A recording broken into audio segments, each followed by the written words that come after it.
तो नमस्कार दोस्तों, आज यस बैंक लिमिटेड ने अपने क्वार्टर 4 के रिजल्ट्स को पब्लिश कर दिया है और यहाँ पे हम बैंक का डेटा देखें तो उसके हिसाब से बैंक के रिवेन्यूज़ में और इंटरेस्ट इनकम में दोनों में ही ग्रोथ दिखाई है बैंक ने, अपने ईयर ऑन ईयर बेसिस पे भी और क्वार्टर ऑन क्वार्टर बेसिस भी। और अब हम बात करते हैं डिटेल में नंबर्स के बारे में। तो इस क्वार्टर में बैंक के रिवेन्यूज़ आए हैं 6,216 करोड़ रुपये, जबकि पिछले क्वार्टर में 5,072 करोड़ थे और पिछले साल के मार्च 2022 के क्वार्टर में बैंक के रेवेन्यू 4,948 करोड़ थे। यहाँ पर देखें तो क्वार्टर बेस पे बैंक के रेवेन्यूज में 6% ग्रोथ आई है और ईयर ऑन ईयर बेस पे बैंक के रेवेन्यूज में 26% ग्रोथ आई है। तो दोनों ही पैरामीटर में यहाँ पर देखें तो बैंक ने अपने रेवेन्यूज को इंक्रीज किया है। उसके अलावा बात करें बैंक के नेट इंटरेस्ट इनकम की, तो इस क्वार्टर बैंक की नेट इंटरेस्ट इनकम आई है 2,105 करोड़ रुपये, जबकि पिछले क्वार्टर में 1,971 करोड़ थी और पिछले साल के मार्च 2022 के क्वार्टर में बैंक की नेट इंटरेस्ट इनकम 1820 करोड़ थी। यहाँ देखें तो 7% ग्रोथ आई है बैंक के नेट इंटरेस्ट इनकम में क्वार्टर बेस पे और 16% बैंक की नेट इंटरेस्ट इनकम बढ़ी है ईयर ऑन ईयर बेसिस पे। तो दोनों ही काफ़ी अच्छे साइन हैं। उसके बाद बात करें बैंक के नेट इंटरेस्ट मार्जिन की, तो इस क्वार्टर में का नेट इंटरेस्ट मार्जिन आया 34% का और पिछले क्वार्टर में भी ये सेम 34% था, लेकिन पिछले साल के मार्च 2022 के क्वार्टर में बैंक का नेट इंटरेस्ट मार्जिन जो है वो थोड़ा बेटर था 37% का।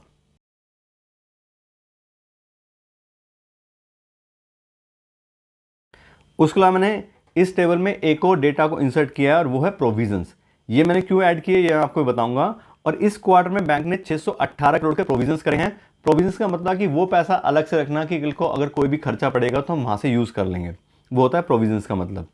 उसके अलावा दिसंबर 2022 में कंपनी जो प्रोविजंस करे थे वो थे 845 करोड़ के और पिछले साल के मार्च 2022 के जो क्वार्टर था उसमें जो कंपनी ने अपने बैंक ने जो प्रोविजंस करे थे वो थे 271 करोड़ के। अब हम देखते हैं बैंक का नेट प्रॉफिट। इस क्वार्टर में बैंक ने अपना नेट प्रॉफिट दिखाया है 202 करोड़ रुपए का, जबकि पिछले क्वार्टर में सिर्फ 52 करोड़ था और पिछले साल के मार्च 2022 के क्वार्टर में बैंक का नेट प्रॉफिट 367 करोड़ था। अब हम देखें तो दिसंबर 2022 में 52 करोड़ रुपीज और अब सीधा से इस क्वार्टर में 202 करोड़ रुपए, इतना प्रॉफिट कैसे इंक्रीज हुआ बैंक का? तो उसका रीजन है प्रोविजंस। इस क्वार्टर में बैंक ने 618 करोड़ रुपए का प्रोविजन किया है और पिछले क्वार्टर में 845 करोड़ का प्रोविजन था। अब प्रोविजन क्योंकि खर्चा है तो अगर आप 200 करोड़ रुपए के प्रोविजंस कम कर देंगे कि आपको लगता है कि हमें उतना ज़्यादा पैसा रखने की अलग से जरूरत नहीं है, हमें थोड़ा कम पैसा रख सकते हैं, तो क्या हुआ है कि बैंक ने अपने एक्सपेंसेस कम दिखाए हैं। इस वजह से एकदम से बैंक का जो प्रॉफिट है वो हमें बढ़ा हुआ दिखाई दे रहा है। लेकिन एक्चुअली अगर हम देखें जो हमने नेट इंटरेस्ट इनकम देखी थी तो इस क्वार्टर में 2100 करोड़ रुपए, पिछले क्वार्टर में 1971 करोड़ रुपए, तो बहुत ज़्यादा इंक्रीमेंट बैंक के एक्चुअल नेट प्रॉफिट में नहीं आया है। लेकिन क्योंकि बैंक ने अपने प्रोविजंस कम कर दिए इसलिए हमें प्रॉफिट यहाँ पे बढ़ा हुआ दिखाई दे रहा है। तो एक तरीके से ये जो प्रॉफिट है वो सिर्फ प्रोविजंस कम करने की वजह से बढ़ा है, अदरवाइज बैंक ने बहुत ज़्यादा एकदम से कोई ऐसा काम नहीं किया कि बहुत ज़्यादा उसके प्रॉफिट इंक्रीज हो जाए। और ऐसे ही क्योंकि पिछले जो मार्च 2022 वाला क्वार्टर था उसमें सिर्फ 271 करोड़ के प्रोविजन थे, इसलिए वहाँ पे बैंक का जो नेट प्रॉफिट है वो 367 करोड़ का दिखाई दे रहा है। अदरवाइज देखें तो यहाँ पे 1800 करोड़ रुपए, 1900 करोड़ रुपए और 2100 करोड़ रुपए यही बैंक की नेट इंटरेस्ट इनकम आ रही है और इसी के आसपास रेंज में ही थोड़ा थोड़ा ही बैंक का नेट प्रॉफिट इंक्रीज हुआ है। उसके अलावा बात करें बैंक के अर्निंग पर शेयर की, तो अर्निंग पर शेयर भी नेट प्रॉफिट पे कैलकुलेट होती है, तो इसी वजह से यहाँ पे अर्निंग पर शेयर भी उसी रेशो में दिखाई दे रही है। इस क्वार्टर बैंक की अर्निंग पर शेयर आ रही है 7 पैसे की, जबकि पिछले क्वार्टर में 2 पैसे पर शेयर की थी और पिछले मार्च 2022 के जो क्वार्टर था उसमें 15 पैसे पर जो अर्निंग पर शेयर है वो आ रही थी। इसका भी मेन रीज़न वही है क्योंकि नेट प्रॉफिट में इस तरह से डिफरेंस आए हैं तो इसलिए यहाँ पे हमें अर्निंग पर शेयर भी अलग अलग दिखाई दे रही है।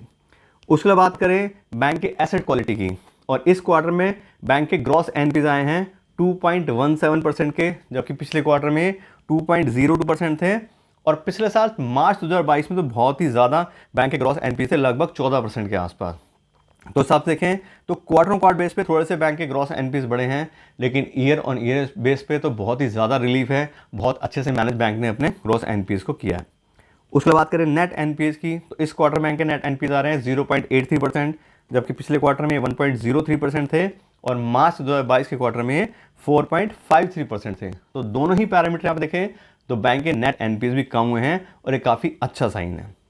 ये तो बात होगी रिजल्ट्स की। अब हम बात करते हैं बैंक के शेयर प्राइस की और इसकी वैल्यूएशन के बारे में। तो आज की डेट का जो बैंक का शेयर प्राइस आ रहा है वो आ रहा है 16 रुपये और इस हिसाब से हम देखें तो कुछ पैरामीटर के हिसाब से आज भी ये अंडर वैल्यूड है। क्योंकि अगर हम बात करें स्टॉक के प्राइस बाय बुक वैल्यू की तो यार है 1.2%, 1.2 सॉरी, और जो सेक्टर है उसका जो प्राइस बाय बुक वैल्यू चल रहा है वो आ रहा है 2.3। तो उसके हिसाब से देखें तो अभी भी यस बैंक दूसरे बैंकों के मुकाबले अंडर वैल्यूड है। लेकिन हम देखें स्टॉक का प्राइस बाय अर्निंग रेशो तो वो आ रहा है 53 का, जबकि सेक्टर का 21 है। उस हिसाब से देखें तो बैंक जो है अदर बैंकों वाले प्राइस बाय अर्निंग रेशियो में थोड़ा सा हाई चल रहा है। तो कुल मिला के देखें तो अभी भी मुझे बहुत ज़्यादा कॉन्फिडेंस यस बैंक के ऊपर नहीं है, भले ही इनके ग्रॉस एनपीएस नेट एनपीएस कम हो गए हों, या फिर अगर हम बात करें प्रॉफिट की भी तो प्रॉफिट में जो वेरिएशन है वो एक तरीके से जबरदस्ती दिखाया जा रहा है कि हमारा प्रॉफिट इंक्रीज हुआ है, अदरवाइज नेट इंटरेस्ट इनकम में तो कोई खास इंक्रीमेंट नहीं हुआ है। तो कुल मिला के देखें तो मेरे हिसाब से अगर आप अपना नया पैसा इसमें इन्वेस्ट करना चाह रहे हैं तो अभी सही समय नहीं है, अभी चीज़ें अप डाउन ही चल रही हैं। और अगर आपने ऑलरेडी पैसा अपना इन्वेस्ट किया हुआ है तो आपने किस प्राइस पे किया है उस हिसाब से देख के अगर आप बाहर आ जाएं और दूसरी बहुत अच्छी कंपनी और अदर बैंक जो अच्छे हैं, जो अच्छा बिजनेस कर रहे हैं, सब चल रही हैं, अगर आप उसमें पैसा अपना इन्वेस्ट करेंगे तो मेरे ख्याल से वो ज़्यादा बेटर रहेगा। तो इस तरह से